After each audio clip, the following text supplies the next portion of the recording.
Hello there, it's Claire from Come Back Brighter. Now, this is a video about when you go no contact, about the reaction of your family, okay? Because sometimes it's easy enough, like at the beginning, to just go no contact with the narcissist, okay? And there might be immediate family members that are kind of dragged into the drama and what have you, but that kind of can potentially sort itself out pretty quickly.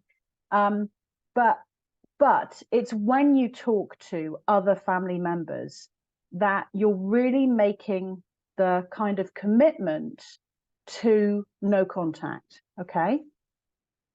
And that can be a bit of a problem, because whilst it's just between you and the narcissist, and they might be giving you the silent treatment anyway, it's kind of easier because that's just between the two of you. Nobody else is involved, okay? But as time goes on, other people will become involved, okay? And it will start with immediate family, and then it will spread to extended family, okay? Now, I think this is the time when you actually see the true toxicity of the whole of your family setup, okay? Because whilst it's just between you and the narcissist, and maybe you're kind of like fielding, kind of just managing people, just saying, oh, I haven't heard from her in a long time, or maybe saying even, we're taking a bit of a break at the moment and things like that. There will come a point when more kind of, they are potentially gonna ask more of you, okay? So either outright ask you why you're not in contact with your narcissistic parent, or they may make demands, have expectations from you that they may have done previously. That means that you would be the kind of go-between, you would be the contact with your parent. And you can end up with a situation frequently where sometimes older people are not necessarily as familiar or comfortable with technology. So maybe sometimes what happens is family members will contact you, expecting you to pass it on to your parent, okay? But what this really becomes about is the time when you realize that it's not just the narcissist that's involved with the toxicity, okay? It can be the whole of the family, okay? And this is what this really boils down to, is a boundary issue, okay?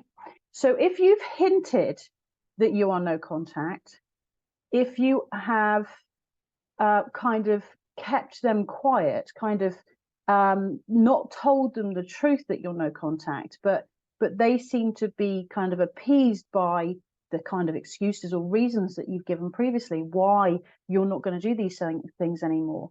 What they're really doing too is testing you. So the narcissist might be using them as their flying monkeys. The narcissist might actually be directly asking them to contact you, okay? Or if there's some other way in which usually communication is between yourself and the narcissist, they might be asking the other person to do that, okay? So that might sound a bit complicated, but if they're like, usually you're the kind of tech person for the narcissistic parent, the other family member the narcissist might ask the other family member to deal with that, to be the contact, to get you to contact them, okay? But this is a boundary issue when it comes to the extended family too. So let me just explain to you what would happen with myself, okay? If somebody said to me that, say it was like a mutual friend, they were kind of making excuses whenever I spoke about that friend, or just saying, kind of a bit, nothing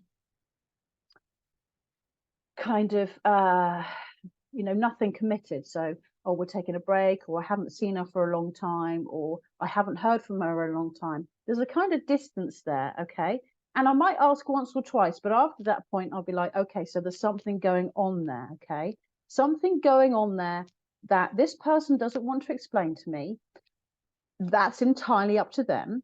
It's none of my business. And I'm going to stop asking them to do this thing anymore, okay? I'm going to stop. Obviously, they're uncomfortable. Obviously, there's a lot more going on than I'm aware of. I'm going to stay out of it, okay? And not mention that person anymore. But what happens when it comes to family members is they can either be just as toxic as the narcissist. So they can be just as toxic. Or because narcissistic abuse is not just one family member. It often goes through the whole family, and it often goes back generations too. So the chances are that within your immediate family, you're all affected by narcissistic abuse.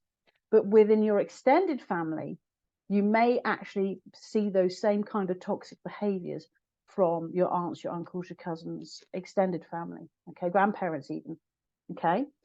And what if you're right at the beginning, what you potentially don't realize is that these people are all, well, very similar. So they're either toxic themselves, or they have been narcissistically abused and they're not recognizing it and they're not healing from it.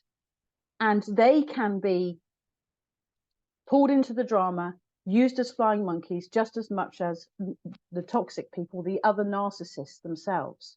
Okay, so you're not dealing with a healthy family setup. Okay, if people keep on asking something of you and you keep on saying, really, what you're saying is no. Okay, if you're coming up with an excuse to say, oh, I can't do that because I haven't spoken to her, or I'm not speaking to her. So something that's kind of around the truth, but not the full, I've gone no contact. And they keep on asking you, they are not respecting your boundaries. They are not respecting your boundaries. Because right at the very beginning, when you said, oh, I haven't heard from her, or we're taking a break from each other, or whatever reason it was you gave that wasn't the full commitment of I'm not talking to her ever again and I'm no contact, they should have understood that. You're saying, I'm not doing this anymore. And if they keep on pushing, they are not respecting your boundary.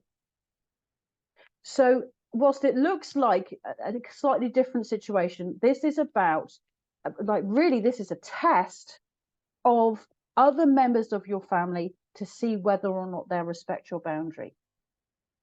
Okay, so they should have got the hint. If you've said multiple times, I can't do that, I won't do that, for whatever reason, then they should respect that. Okay, but what you'll find is with a lot of toxic people is they want an explanation.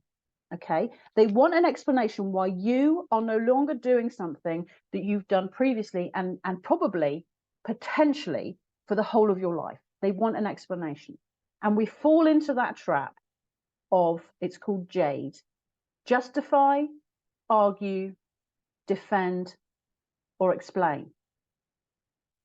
And as soon as you fall into any one of those things, that gives them a chance to invalidate you. It gives them a chance to guilt trip you.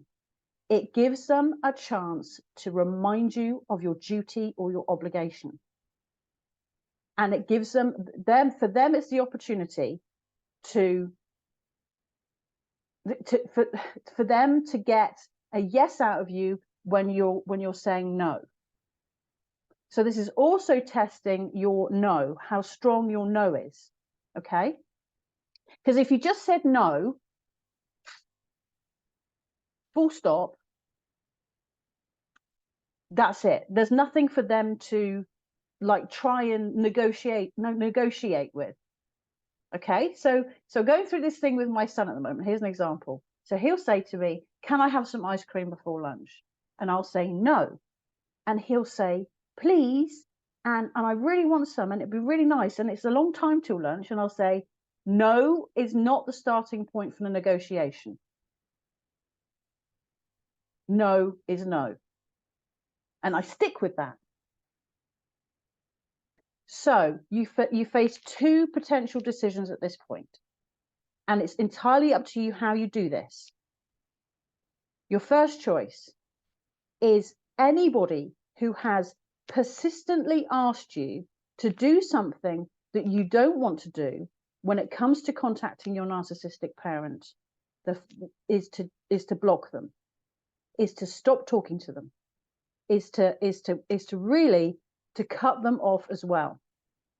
Because if they've disrespected you once, they've disrespected you twice, they've disrespected you 3 times, they have no respect for your boundaries, no respect necessarily for you. They're not concerned about what you want. They're either concerned about what they want or what the narcissist wants. So that's your first option, is to block them now, ignore them. Okay? Well, maybe not even block them, but just ignore them, not do anything, not respond. Okay? And then your second option, which you shouldn't need to do, is to go into a short explanation of that you are no contact with your mother, and you will not be doing this anymore. However, if you've already hinted at this without such a strong statement, and they've continued to disrespect it, the chances are that they will disrespect your stronger commitment and statement of no contact. So they will disrespect it, because for them, either on their behalf or the narcissist's behalf, this becomes a point of negotiation. This becomes the point when they can invalidate you, when they can guilt trip you, make you feel your obligation, make you feel afraid. They might threaten you. It goes on, but not a single one of those things is going to be expressing any genuine or sincere care for the best thing for you moving forward. So and you're stuck between a rock and a hard place, because neither thing is a comfortable or easy thing to do. It's not comfortable or easy. But if you can do it, the one that causes the less drama is the first one. So it's either just to outright ignore them. You've told them where you stand on multiple occasions. You told them you're not doing it anymore. They know where they stand. You just ignore them, okay? Or you block them, and then nothing gets through. That is the one thing that causes the least amount of drama. And this is probably the worst thing about going no contact, is that we think that we're just going no contact with the narcissist. We think it's just with them. But what happens over time? They're the first one. And for a little while, it's just right. It's just with them. Everything's fine. And then with time, you'll find that immediate family members will show by their behavior where they stand. And the chances are they will side with the narcissist. And then as more time passes, extended family, they will show where they stand. And the chances are they will probably side with the narcissist too. And that's the problem. That is the worst thing about it, is you don't just lose the narcissist. And that's really kind of no loss, really. If you're completely honest, the loss is more about the parent that you hoped that they would be, rather than the reality. Okay, you won't miss how they actually treated you. But it's when it comes to immediate family and then extended family, and maybe family, friends, and everything else too.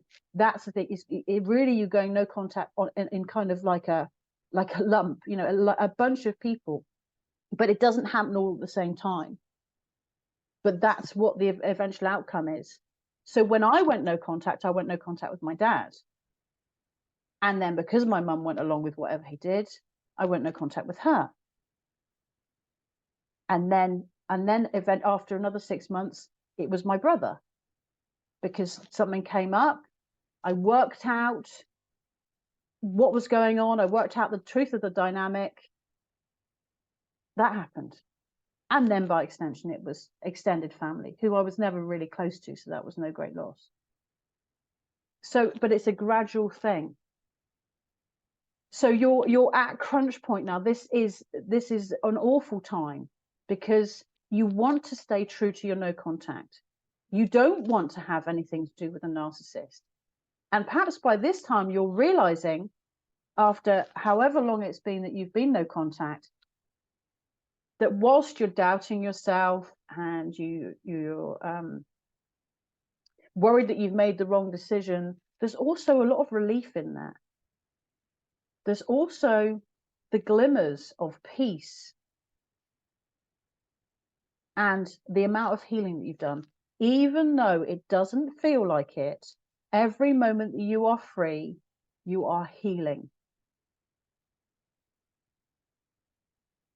And this time now, when it starts to, like, it's been long enough time, is the time when you're really making the commitment. And you potentially face losing not just the narcissist, but also other family members too. And I'm sorry, I'm really sorry that this is how it goes. It's not fair. It's not just. It's not the way it should be. But sadly and unfortunately, this is what happens. So if you need me, I'm here for you. Just reach out, comment below, or email me, and I'll get back to you.